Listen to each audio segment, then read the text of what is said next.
kisah Isra dan Mi'raj ini menunjukkan bahwa Allah itu adanya di mana? Adanya di atas, di langit ya. Ini kan dari ahlul bid'ah, tokoh-tokoh ahlul bid'ah. Mereka bingung Allah itu di mana. Sampai mereka tahu tentang Ar-Rahman al-Arsy istawa. Sekarang ini Isra Mi'raj jelas ini, hadisnya sahih dari Bukhari, Muslim dan yang lainnya. Bahkan dikatakan oleh Ibnu Qayyim mutawatir. Sekarang Isra Mi'raj sudah jelas, diakui oleh mereka itu Isra Mi'raj, Nabi Isra dan Mi'raj. Kalau mereka mengimani Nabi Mi'raj, berarti Allah di mana? Di langit. Allah di atas arsy. Dari ini aja udah batal tuh pendapat mereka yang mengatakan Allah tidak di atas, tidak di bawah, Allah nggak butuh tempat. Sekarang Nabi Mi'raj ini untuk apa? Untuk menerima perintah. Yang sholat yang 5 waktu dan juga.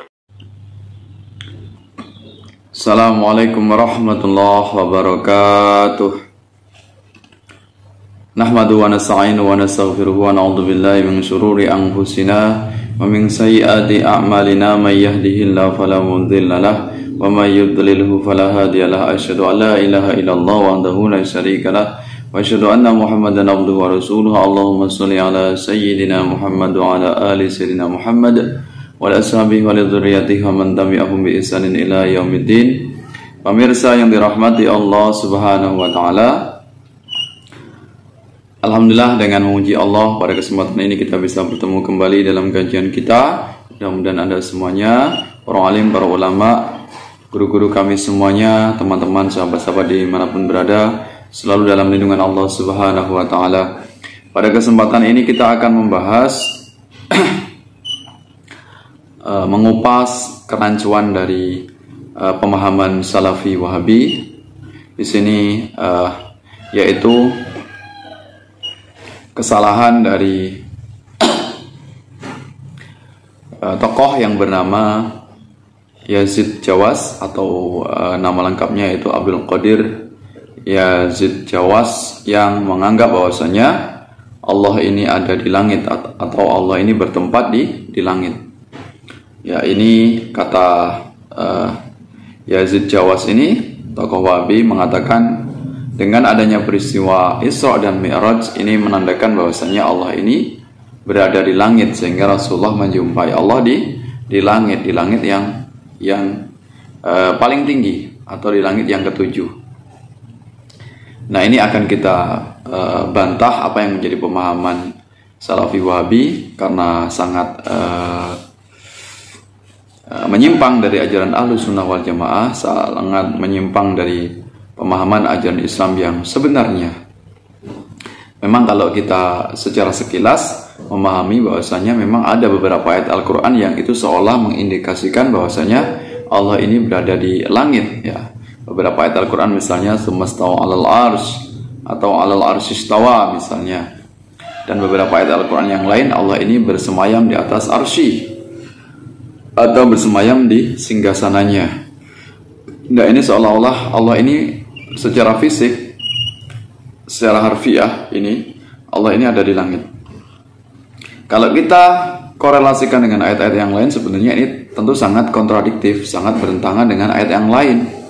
Selain menunjukkan bahwasanya Allah ini ada di langit, tapi beberapa ayat Al-Quran justru menunjukkan sebaliknya, bahwasanya Allah itu sangat dekat. Ya, Allah tidak di langit. Misalnya dalam ayat Al-Quran, wa nahnu aqrabu ilaihi min hablil warid, surat Qaf ayat 16, dan kami lebih dekat kepadanya daripada urat lehernya. Nah, ini menandakan bahasanya Allah ini tidak jauh sampai ke langit ya. Tentu Allah ini sangat dekat dengan kita, bahkan lebih dekat daripada urat leher.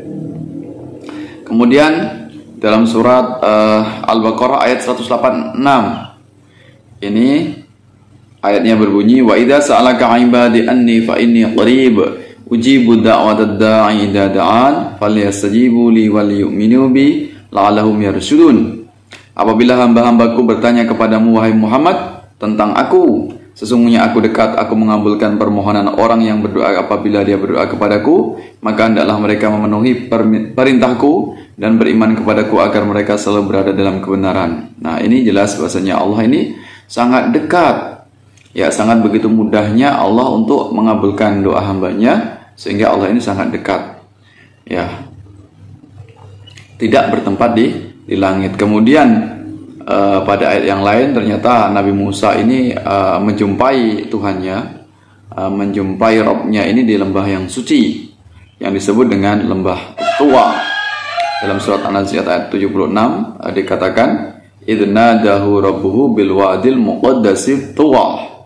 Ketika Tuhan memanggilnya di lembah suci, yaitu Tuwa. Nah, ini berarti Allah, kalau kita mengatakan bahwasanya Allah itu ada di langit, dalam kesempatan yang lain ada Nabi Musa bertemu Allah tidak di langit tapi di lembah suci yang bernama Tuwa, berarti seolah-olah Allah ini pindah-pindah ya, kadang di langit, kadang di bumi, kadang menjauh, kadang mendekat. Nah, ini seolah-olah terjadi kontroversi atau saling kontradiksi ayat satu sama lainnya. Maka kita untuk memahami ini jelaslah bahwasanya Allah ini tidak bertempat. Walaupun ayat-ayat yang mengindikasikan ini, tapi kita memaknainya secara majazi. Ya, ini hanya menunjukkan bahwasanya kekuasaan Allah. Kekuasaan Allah yang begitu tak terbatas, begitu mutlak, menunjukkan betapa hebatnya Allah. Ya, menunjukkan Allah yang begitu maha hebat, sehingga Allah menunjukkan kekuasaannya dengan Allah memiliki kerajaan, ya, Malikal Mulki, ya, Dzul Jalali wal Ikram. Nah, ini beberapa nama Allah yang dia ini adalah raja dari segala raja. Jadi tidak bisa kita artikan bahwasanya Allah ini benar-benar secara zatnya Allah ini duduk di langit. Nah, lantas kenapa tentang peristiwa Isra dan Mi'raj? Kalau tidak menandakan bahwasanya Allah ada di langit, apa gunanya dengan peristiwa Isra dan Mi'raj? Kenapa kemudian Allah menyuruh Nabi Muhammad untuk melaksanakan perintah sholat? Kenapa harus jauh-jauh sampai ke langit kalau bukan untuk menjumpai Tuhannya, bukan menjumpai Allah Subhanahu wa taala? Maka di ayat yang lain ini jelas dalam pembukaan dari surat Al-Isra dikatakan, Subhanalladzi asra bi 'abdihi lailan minal masjidil haram ilal masjidil aqsa alladzi barakna haulahu linuriyahu min ayatina innahu was-sami'ul basir. Maha suci Tuhan yang telah memperjalankan hambanya minal masjidil haram ilal masjidil aqsa, dari masjidil haram ke masjidil aqsa. Barakna haulahu, yang telah kami berkahi sekelilingnya, linuriyahu min ayatina. Nah, ini adalah titik tekannya, ya, yang perlu kita garis bawahi, linuriyahu min ayatina, yaitu untuk memperlihatkan, untuk menunjukkan sebagian tanda-tanda kebesaran kami, tanda-tanda kebesaran Allah Subhanahu wa taala yang begitu menakjubkan, begitu dahsyat, begitu luar biasa. Jadi bukan berarti Nabi Muhammad ini menemui Allah secara zatnya benar-benar ketemu. Buktinya dalam banyak riwayat, dalam banyak para ahli tafsir, Nabi Muhammad ini hanya batas langit yang ketujuh, tidak kemudian sampai benar-benar bertemu dengan Allah secara langsung, ya, tidak benar-benar menatap dengan Allah, karena tidak mungkin ya seorang hamba kemudian benar-benar langsung bertemu dengan Tuhan, dengan Allah Subhanahu wa taala, di mana hamba ini sangat terbatas sedangkan Allah ini maha mutlak. Tetap walaupun Nabi Muhammad ke langit, tapi ini ada jarak atau ada batas. Ini menandakan bahwasanya Nabi Muhammad bukan benar-benar melihat dengan mata telanjang, melihat Allah Subhanahu wa taala, rupanya Allah bentuknya seperti apa, tidak seperti itu. Walaupun jelas Nabi Muhammad ini ke langit, ini juga bukan hanya rohnya saja, tapi dengan fisiknya atau dengan tubuhnya. Ini dibuktikan dengan ayatnya, yaitu bi abdihi, ya, memperjalankan hambanya. Kata-kata abdi atau abdun ini adalah jelas menggunakan fisik, bukan hanya roh semata, tapi jasmani dan rohani ini benar-benar ke langit. Tapi bukan untuk bertemu dengan Allah, tapi adalah Allah ingin menunjukkan betapa dahsyatnya, betapa hebatnya Allah kepada hambanya, hamba yang mulia, ya, linuriyahu min ayatina. Nah, kemudian diperkuat lagi bahwasanya bukti Allah ingin menunjukkan kekuasaannya, kehebatannya yang begitu luar biasa, yang tidak ada manusia pun yang mampu menandingi Allah. Ini diperkuat dalam ayat yang lain, yaitu surat An-Najm ayat 18. Laqad ra'a min ayati rabbihil kubra. Ya, laqad ra'a min ayati rabbihil kubra.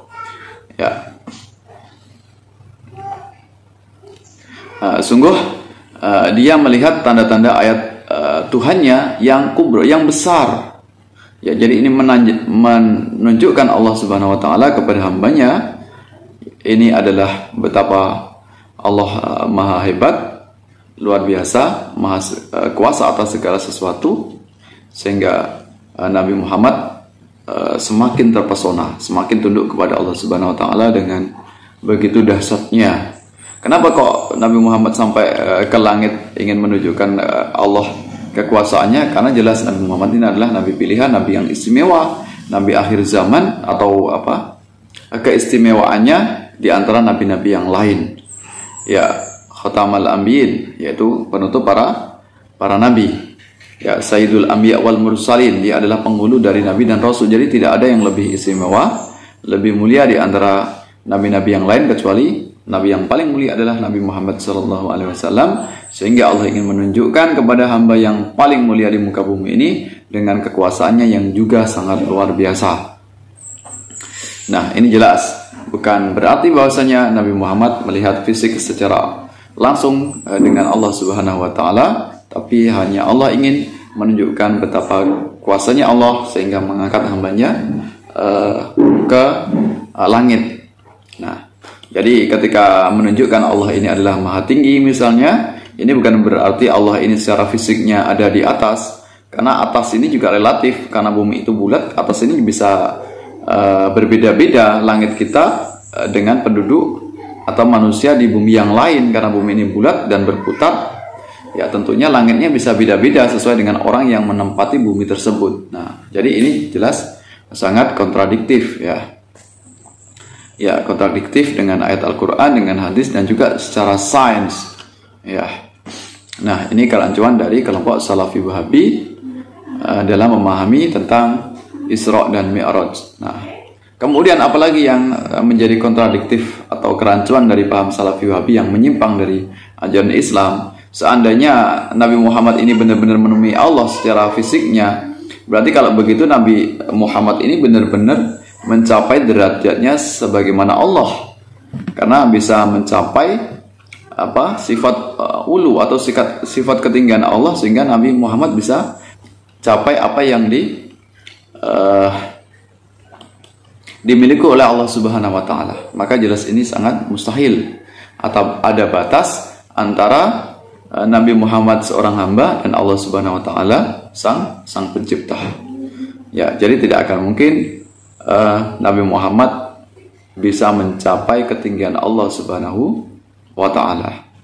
Nah, ini, jadi kalau menunjukkan Allah Maha Tinggi bukan berarti secara zatnya Allah ada di langit. Sama seperti kita akan mengatakan selamat sudah naik atau peringkat yang lebih tinggi, di kelas yang lebih tinggi, bukan berarti kelas yang lebih tinggi, misalnya kelas 2, kelas 3 sampai kelas 6 misalnya, ini bangunannya atau gedungnya atau lokalnya itu berada di atasnya dari kelas 1 dan sebagainya. Tidak seperti itu. Ini hanya menunjukkan derajat atau makom atau kedudukan, ya. Nah, ini kedudukan Allah Subhanahu wa taala yang sangat tinggi, yang tidak mampu dijangkau oleh manusia, tidak mampu dijangkau oleh hambanya. Termasuk Allah ini maha tinggi, berarti Allah ini tidak terjangkau oleh makhluk manapun. Jelas Allah ini laisa kamitslihi syai'un, tidak ada yang serupa dengan apapun Allah. Kalau kemudian Nabi Muhammad bisa menjangkau posisi atau tempat, misalnya itu adalah tempatnya Allah, berarti kalau seperti itu Nabi Muhammad bisa menjangkau Allah. Berarti ada kesetaraan antara Nabi Muhammad dengan Allah Subhanahu wa taala. Tentu ini tidak mungkin ya, Subhanahu wa taala amma yasifun. Ya, maha suci Allah dari apa yang mereka sifatkan, yang Allah ini tidak akan mungkin serupa, setara, sebanding dengan hambanya. Jadi tidak ada satupun hamba Allah yang mampu menjangkau Allah Subhanahu wa ta'ala. Ya. Nah, ini beberapa keterangan yang menunjukkan bahwasanya Allah tidak bertempat ya. Allah mawjud bila makan. Allah ini ada tapi tidak bertempat. Kemudian ada di hadis yang lain bahwasanya Allah ini turun setiap malam terakhir, sepertiga malam terakhir untuk melihat hamba-hambanya yang beribadah. Nah, Padahal kita tahu setiap malam ini terjadi, sepertiga malamnya ini terjadi di muka bumi manapun, karena bumi ini berputar tentu akan berpindah-pindah sepertiga malamnya. Jadi ketika peristiwa malam itu, ketika Rasulullah Isra dan Mi'raj sampai ke Sidratul Muntaha, sedangkan di bumi ini ada sepertiga malam. Jadi posisinya Allah ini ada di bumi pada saat sepertiga malamnya, atau Allah masih berada di langit saat Nabi Muhammad menemui Tuhannya. Nah, ini justru akan semakin menambah kontradiksi. Kalau Allah ini setiap malamnya, sepertiga malamnya ini turun ke bumi. Nah, maka kita memahaminya bukan berarti secara fisiknya Allah ini benar-benar turun ke muka bumi setiap malamnya, yaitu sepertiganya. Tapi ini kita manai sebagai bentuk majazi. Ya, bahasanya Allah mencurahkan rahmatnya, Allah memberikan kabar gembira kepada orang yang ahli ibadah, kemudian mengutus malaikat untuk mencatat siapa saja yang melakukan ibadah di sepertiga malam. Itu penjelasannya tentang bagaimana kerancuan atau penyimpangan dari paham Salafi Wahabi. Ya, kita tahu bahasanya akidahnya saja sudah jelas-jelas menyimpang, apalagi dengan konsep akidah yang lainnya. Dan mudah-mudahan kita semuanya kaum Ahlus Sunnah wal Jamaah bisa istiqomah mengikuti ajaran Ahlus Sunnah wal Jamaah, ajaran Sunni, dan kita semuanya, anak keturunan kita semuanya tidak terpengaruh, tidak disesatkan oleh paham-paham Salafi Wahabi yang sangat menyimpang, sangat sesat, menyesatkan, yang bertentangan dengan ajaran Islam, ajaran Ahlus Sunnah wal Jamaah, ajaran Salafus Soleh. Terima kasih atas perhatiannya, mohon maaf atas segala kekurangan. Terima kasih sudah berkunjung di majelis ini. Mudah-mudahan Allah memberikan petunjuk, hidayah, rahmat, dan keberkahan untuk kita semuanya. Sampai bertemu dalam kesempatan yang lain. Wallahu muwaffiq ila aqwamit thoriq. Wassalamualaikum warahmatullahi wabarakatuh.